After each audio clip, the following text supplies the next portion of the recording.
और मायावती इस वक्त प्रेस कॉन्फ्रेंस कर रही है, सीधे वहीं चलते हैं। तो उसको लेकर अपनी पार्टी की प्रतिक्रिया जाहिर करने और इस संबंध में सबसे पहले मैं ये कहना चाहूंगी कि उत्तर प्रदेश में सपा के लगभग 5 वर्षों के और भाजपा में प्रधानमंत्री श्री नरेंद्र मोदी के केंद्र में लगभग 2.5 वर्षों के कार्यकाल के दौरान इन दोनों ही सरकारों की खासकर गरीब, दलित, पिछड़े व अल्पसंख्यक एवं किसान विरोधी गलत नीतियों व गलत कार्यकलापों आदि के कारण यहाँ प्रदेश की लगभग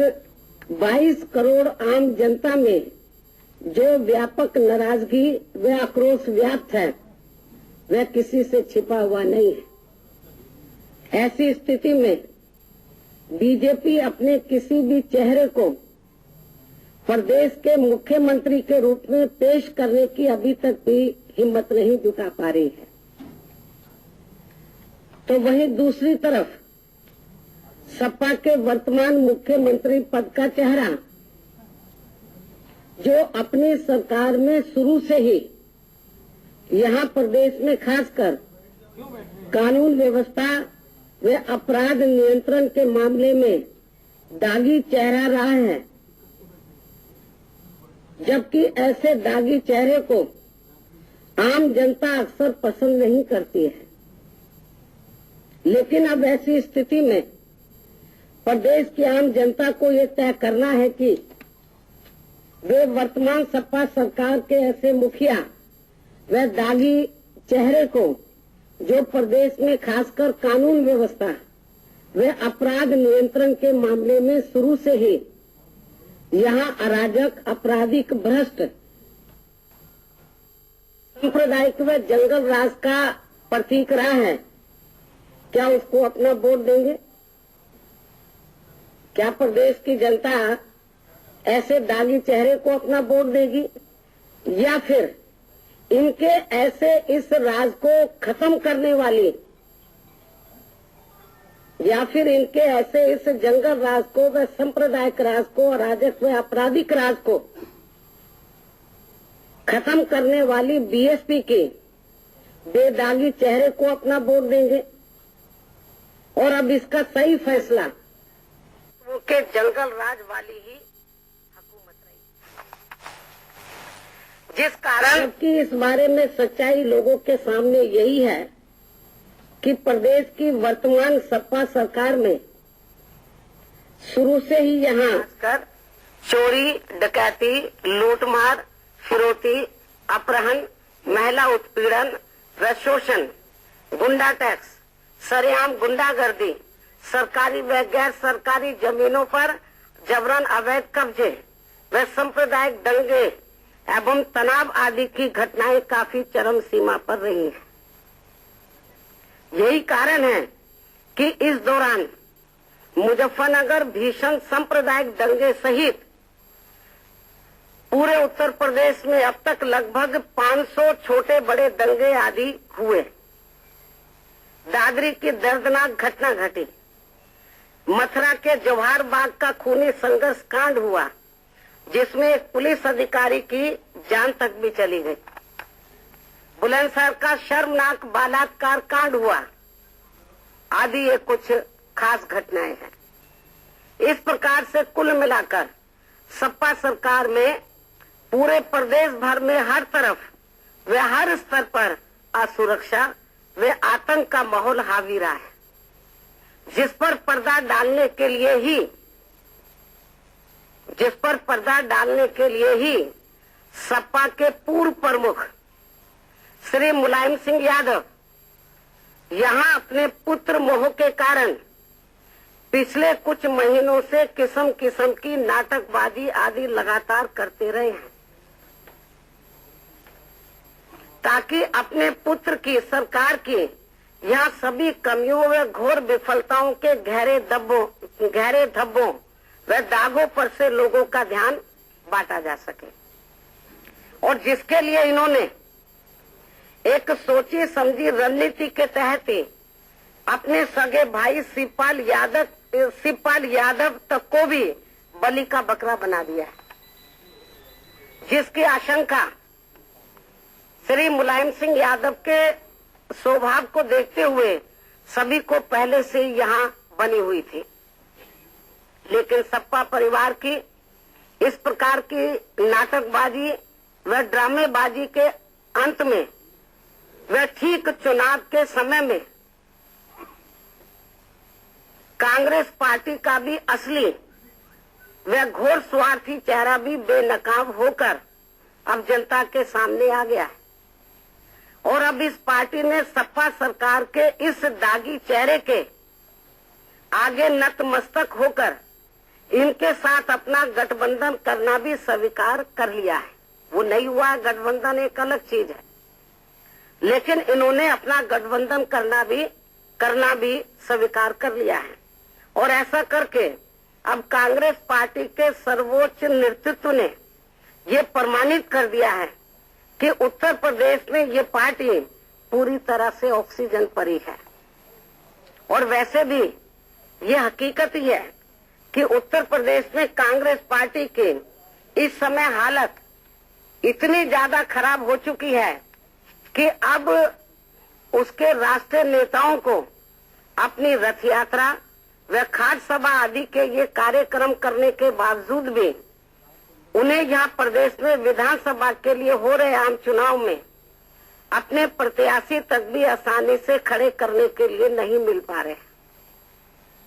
तो वहीं दूसरी तरफ वर्तमान सपा सरकार की गलत नीतियों व गलत कार्यकलापों तथा कदम कदम पर इनकी बीजेपी के साथ अंदरूनी मिली भगत के होने की वजह से सपा भी एक डूबती हुई नैया ही है, जिससे यहाँ की आम जनता का इतना ज्यादा मोह भंग हो गया है कि अब उसका सत्ता में वापस लौटना मुश्किल ही नहीं बल्कि असंभव ही प्रतीत होता है, क्योंकि अखिलेश सरकार का जो चेहरा लोगों के सामने है वह अराजक, आपराधिक, भ्रष्ट व सांप्रदायिक आदि के जंगल राज के साथ साथ भाजपा से खुलकर इनकी मिली भगत के कारण दोहरा दागी चेहरा भी रहा है। और इतना ही नहीं बल्कि यही जंगल राज का प्रतीक व सपा सरकार का मुखिया अब कांग्रेस पार्टी का भी मुख्यमंत्री पद का चेहरा बन गया है। लेकिन अब यह खास सवाल यही उठता है कि क्या कांग्रेस पार्टी के नेताओं को उत्तर प्रदेश में इसी प्रकार के दागी चेहरे की तलाश थी, जिसके बल पर वह यहाँ बीजेपी से लड़ने की तैयारी पिछले कई वर्षों से कर रहे थे। वैसे भी पहले कांग्रेस पार्टी ने श्रीमती शीला दीक्षित को मुख्यमंत्री के चेहरे के रूप में लोगों के सामने पेश किया है, परंतु अब सपा से गठबंधन करके, मतलब अभी हुआ नहीं है, करने के लिए तैयारी करके अखिलेश यादव के रूप में एक अन्य और दागी चेहरे के समक्ष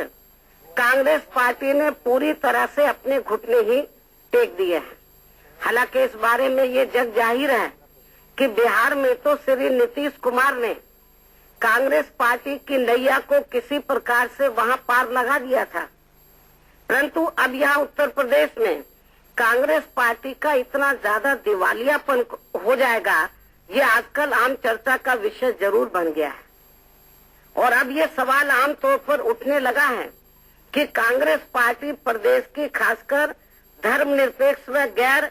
बीजेपी जनता को क्या जवाब देगी कि उसने सपा के साथ गठबंधन करके, अभी हुआ नहीं है, प्रयास में है, उस दागी चेहरे को अपना नेता मान लिया है जो बीजेपी से मिली भगत करके यहाँ सरकार चलाने का खुला दोषी है। तथा इसी कारण ही सन 2013 में मुजफ्फरनगर के हुए भीषण दंगों में शामिल भाजपा के नेताओं को बचाने का भी दोषी है। मायावती कह रही हैं कि समाजवादी पार्टी ने शिवपाल यादव को बलि का बकरा बनाया, अखिलेश यादव के लिए और ज्यादा आगे मौके रखने के लिए। यही बड़ी खबर बने रहेगी हमारे साथ, लेकिन यहाँ पर रुकेंगे। कॉन्फ्रेंस इस वक्त भी जारी है, सीधे रुक करते हैं उसका। इस चुनाव में अंदर अंदर अखिलेश व इनके खेमे के लोगों को जरूर सबक सिखाएंगे। ये हमको रिपोर्ट मिल रही है पूरे उत्तर प्रदेश के हर क्षेत्र से। तो इससे ये स्वाभाविक ही है कि सपा के ये दोनों खेमे इस चुनाव में अंदर अंदर एक दूसरे खेमे के उम्मीदवारों को हराने की ही पूरी कोशिश करेंगे और फिर इनका अपना बेस वोट भी दो खेमों में ही बटकर रह जाएगा। और यदि ऐसे हालातों में खासकर प्रदेश के अल्पसंख्यक समाज के लोग अपना जो भी वोट सपा के उम्मीदवारों को देते हैं तो फिर उनका वोट पूरी तरह से न केवल बेकार ही चला जाएगा बल्कि इसका सीधा फायदा फिर बीजेपी को ही पहुंच सकता है। इसलिए इस नुकसान से बचने व बीजेपी को मजबूत होने से रोकने के लिए अब प्रदेश के खासकर अल्पसंख्यक समाज के लोगों को अपना एक तरफा वोट सपा को न देकर बल्कि अपनी एकमात्र हितैषी व इन्हें हर स्तर पर सुरक्षित रखने वाली बीएसपी पार्टी को ही देना चाहिए, जिसका अपना बेस वोट पूरी तरह से मजबूत व एकजुट भी है और बीजेपी को हराने के लिए पूरी तरह से सक्रिय